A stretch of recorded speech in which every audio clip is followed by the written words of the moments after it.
తాకట్టులో ఉన్న బంగారాన్ని విడిపించి ఆ రోజు ఆన్లైన్ రేటుకే మేము కొంటాం. Sharma gold company.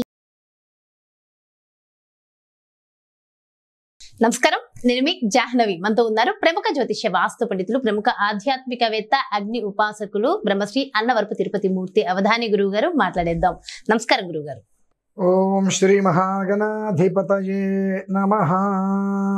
గురువు గారు, చంద్రగ్రహణం రాబోతోంది. ఈ గ్రహణం వల్ల విపరీతమైన అనార్థాలు జరగబోతున్నాయనే వార్తలు వస్తున్నాయి. ఇందులో వాస్తవికత ఉందంటారా? నిజంగానే గ్రహణ ప్రభావం మన భారతదేశంలో ఉందంటారా? భారతీ శంకరపీఠం భక్తులకు, సుమన్ ఛానల్ టీవీ ప్రేక్షకులకు శుభాభివందనాలు, శుభాశీస్సులు. గ్రహణం,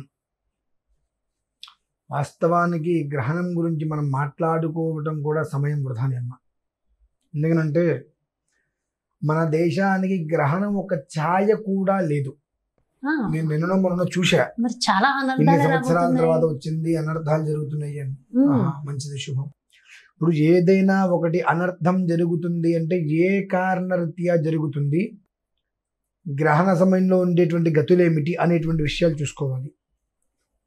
రెండు, అసలు మన దేశంలో ఎంతవరకు దాని యొక్క ప్రభావం ఉంది. అసలు మన దేశానికి దాని యొక్క ప్రభావం కూడా లేదు. అంటే ఎలా అంటే, మామూలుగా ఎవరైనా తెలిసిన వాళ్ళు వెళ్ళిపోయారని తెలిస్తే మనం స్నానం చేస్తాం, ఆ ప్రభావం కూడా లేదు దీనికి. అవునా? గ్రహణ పట్టు స్నానం, విడుపు స్నానం కూడా అవసరం లేదంటారు. అవునా?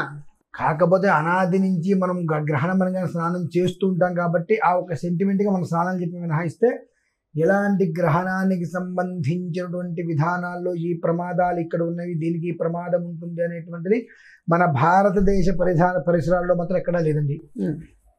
అమెరికా అటువైపు అది కనిపిస్తుంది, చాలా పెద్దదే గ్రహణం. మనకు కనిపించదు, మనకు వినిపించదు, మనకు లేదు. మనకు లేని దాన్ని నిన్న ఒకటి చెప్పుకున్నాం, ఐహికపరమైన విధానాలు అని. మనకు ఏదైతే లేదో దాన్ని గురించి మనం చర్చించుకుంటాం. చూశారండి, అసలు మన ఒక్క గొప్పతనం అంతుంది. అంటే ఒక్కొక్క విషయాలు మనం చూస్తుంటే నిజంగా చాలా భయం వేస్తుంటది. కానీ గురువుగారు, ఈ పలానా రాశి వారికి పలానా అనార్థం జరుగుతుందనగా అని చూసుకుంటాం. లేదా మీకు రాశిలో ఈ రాశి వాళ్ళకి అనర్థం జరుగుతుంది అనగా నువ్వు ఎప్పుడైతే చూసేవా చూడటమే నీకు అనర్థం. అబ్బో, ఎందువల్ల అంటే అప్పటి వరకు ఏదో ఒక ధైర్యం మీద, ఒక నమ్మకం మీద నువ్వు నడుస్తున్నావు. ఎప్పుడైతే ఈ రాశి వారికి అనర్థం ఉంది అనగా అనర్థం ఏంటో తెలుసుకోవాలి. తెలుసుకున్న దగ్గర నుంచి వమ్ము, నాకు అనర్థం, నాకు అనర్థం, నాకు అనర్థం. అప్పటి వరకు నీ మీద నీకు కాన్ఫిడెన్స్ ఏమైంది, పోయింది. ఇలా ప్రతి ఒక్కదానికి ఇలానే వస్తున్నాయండి. నేను నిన్న మొన్న చూసా, ఇన్ని సంవత్సరాల తర్వాత వచ్చింది అంటే అనుకున్నా, వచ్చిన మాట వాస్తవం, మనకు లేదన్న మాట వాస్తవం.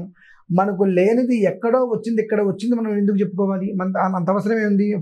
విదేశానికి సంబంధించిన విధానంలో అది వచ్చింది, అక్కడ వాళ్ళు అక్కడ చూసుకుంటారు. మనకు ఉదయం, వాళ్ళకి రాత్రి, వాళ్ళకి రాత్రి, మనకు ఉదయం. సమాన స్థాయి కూడా ఎక్కడ లేదు కదండి. ఇప్పుడు దుబాయ్ తీసుకుంటే 3-4 గంటల సమయం ఉంది. అంటే మనకు ఉండే సమయం వాళ్ళ సమయం ఒకటి కాదు. అక్కడ వాళ్ళ విధానాన్ని అనుసరించి వాళ్ళు చూసుకుంటారు, వాళ్ళ ఇబ్బందులు వాళ్ళు పడతారు. ఓకే, మనం దాని గురించి భర్జన పడి ఏదో జరిగిపోతుంది, ఇంకెక్కడేదో జరిగిపోతుంది, సుమతి కానుమతి మందమతి కథలాగా మనకెందుకండి. అయితే అక్కడ ఆ దేశంలో ఉన్న మన తెలుగు వారు ఉంటారు. సో వాళ్ళ కోసమైనా ప్రత్యేకమైన శ్రద్ధలు అవసరం అంటారు. అదే అంటున్నారమ్మా, ఇప్పుడు ఆ దేశంలో మన తెలుగు వారు ఉన్నారు, వాళ్ళకి సంబంధించిన పేరెంట్స్, వాళ్ళ ఫ్యామిలీ మెంబర్స్ ఇక్కడ ఉండొచ్చు. అక్కడ సమయ పాలన వేరు. ఇక్కడ మనకు రాత్రి, అక్కడ ఉదయం. మనకన్నా వెనక వచ్చే కంట్రీని బట్టి 8 గంటలు ఉంది. ఉన్నప్పుడు అక్కడ ఏ సమయంలో ప్రారంభమవుతుంది, ఏ సమయంలో ముగుస్తుంది అనేటువంటిది అక్కడ పంచాంగాలు, అక్కడ సిద్ధాంతులు, అక్కడ వ్యవహారాలు ఉన్నాయి.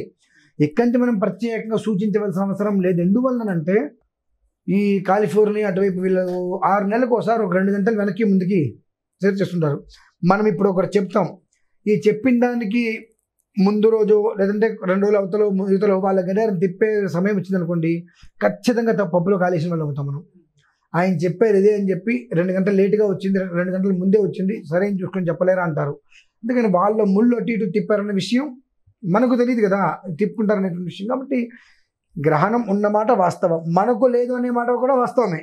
2 వాస్తవాలు, ఇందులో అవాస్తవం అనేటువంటిది ఏదీ లేదు. కాకపోతే మనకు ఉంది, దానివల్ల మనకేదో అనర్థాలు వస్తే, మనకేదో ఇక్కట్లు పాలుతాం అనేటువంటి మాట పచ్చి అబద్ధం.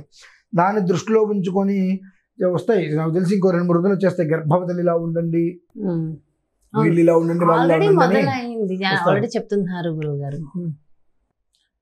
అంటే కోపాలు రావచ్చు, సగానికి సగం పైగా సనాతన నాశనం అయిపోవడానికి మూల కారణాలు సంబంధం లేని వీడియోలు రావటమేనమ్మా.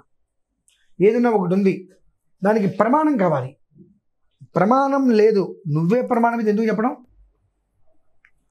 జ్యోతిష్ శాస్త్రం అనేటువంటిది ఎప్పటి నుంచో వస్తుంది. ఏ పంచాంగంలో కూడా ఈ యొక్క దీని నుంచి ఇంత ప్రమాదం చెప్పి కొన్ని మనకు ఇక్కడ పాక్షికం కావచ్చు, పూర్ణగ్రహణాలు వచ్చినప్పుడు దాని నుంచి వచ్చే ప్రమాదాలు ఏంటని పంచాంగంలో కూడా లిఖిస్తారు. దీనికి ఎక్కడ లిఖించలేదు కదండి. అటువంటిది అసలు మనకు లేని దాని గురించి కూడా మనం పునికి పుచ్చుకొని దానికి ఏదో ఉందని వేలు పెట్టి చూపించి ఆ వేలు ముక్కు దగ్గర పెట్టుకుని నాకు వాసన వస్తుంది కాబట్టి నాకు కళ్ళు తిరిగి ఏదో ఉందని ఫీల్ అవ్వాల్సిన అవసరం ఉందమ్మా. లేని దానికి లేదు అని వదిలేస్తే ప్రశాంతంగా ఉంటాం. దాన్ని కెలుగుతున్న కొద్దీ అందరూ ఇంకో ఏదో తోడాలి చూడాలనిపిస్తుంది. ఆ చూసేటువంటి పరిస్థితుల్లో మనకి ఏదో చిన్న ఇబ్బంది వస్తుంది. మనకు లేకపోతే ఈ ఇబ్బంది మనకెందుకు వచ్చిందని మనమే అంటాం మళ్ళీ. అయితే అనర్థాలు రావడానికి ఇంకా కొన్ని కారణాలు ఉన్నాయన్నారు. అలాంటి అనర్థాలు రావడానికి కారణం అంటే మనం చెప్పుకున్నాం కదమ్మా, యుగాది మార్చి 8, ఆ యుగాదికి కుజుడు రాజు అవుతున్నాడు, మంత్రి శని అవుతున్నాడు. కుజుడు రాజు అయితే వచ్చే అనర్థం ఏంటండి అనుకుంటాం. మనకు ఆ రోజు కూడా మంగళవారమే అనుకుంటే వస్తుంది ఉగాది. ఈ మంగళవారము కుజుడు రాజు అవ్వటము, ఈ యొక్క విధానంలో శని కుజు కలయిక అనేటువంటిది అస్తవ్యస్తానికి మూలం. చాలా విధ్వంసం మనం చూస్తాం, దారుణమైనటువంటి సంఘటనలు చూస్తాం, సందేహమే లేదు. అయితే గ్రహణానికి దానికి సంబంధం లేదు. అది యుగాది నుంచి వచ్చేటువంటి స్థితిగమనంలో ఎందుకు జరుగుతుందండి అంటే, ఒక కంపెనీ ఉంది, ఆ కంపెనీకి సంబంధించినటువంటి CEO లేదంటే MD క్లారిటీ లేని మనిషి, విచక్షణ లేని మనిషి, మూర్ఖంగా ఉంటాడు. అప్పుడు ఆ కంపెనీ మొత్తం ఎలా ఉంటుందండి? రాజు అనేటువంటి వాడు సవ్యంగా ఉంటే పరిపాలన బాగుంటుంది. ఆ రాజే మూర్ఖుడైనప్పుడు దేశం మొత్తం నాశనం అయిపోతుంది కదండి. అంటే యుద్ధోన్మత్తుడు అవడం, నేను ఇలానే ఉంటాను, నువ్వేం చేస్తా చేసుకో అనేటువంటి స్థితిలో ఉన్నప్పుడు ప్రమాదాలు చాలా ఎక్కువగానే జరుగుతాయి. అది ఉంది కానివ్వండి, ఈ గ్రహణానికి విధ్వంసానికి ఎలాంటి సంబంధము లేదు, అసలు మనకు సంబంధం లేదు. అది మాత్రం ప్రజలు ఖచ్చితంగా జనాలు అర్థం చేసుకోవాలి. గ్రహణం ఏదో 4 వీడియోస్ వస్తే గ్రహణం గురించి అసలు వీడియో చూడొద్దంట. గ్రహణం గురించి ఒక వీడియో వచ్చింది, అసలు ఆ వీడియో చూడొద్దు. చూసి వామ్మో ఏమవుతుందో అని భయపడేదాని కన్నా అసలు చూడకపోవడం చాలా శ్రేయస్కరం. చాలా నిజంగా అంటే ఉన్న వాస్తవాన్ని ఫ్రాంక్ గా చెప్పేశారు. థ్యాంక్ యూ సో మచ్ గురుగారు, నమస్కారం. సో ఇదండి, గ్రహణం వస్తుంది, మొత్తం అనర్థాలు జరగబోతున్నాయన్న వార్తలకి చెక్ పెట్టి, సో ఎలాంటి గ్రహణ ప్రభావం మన భారతదేశం మీద లేదు కాబట్టి ఎలాంటి పరిస్థితుల్లో ఎవరు కూడా భయపడకండి, ఇలాంటి వార్తలను నమ్మకండి అని చెప్పి నిస్సందేహంగా చక్కగా కుండ బద్దలు కొట్టినట్టుగా డీటెయిల్ గా ఎక్స్ప్లెయిన్ చేశారు కదా గురువు గారు. సో కాబట్టి దయచేసి ఎవరు కూడా భయపడాల్సిన అవసరం లేదు.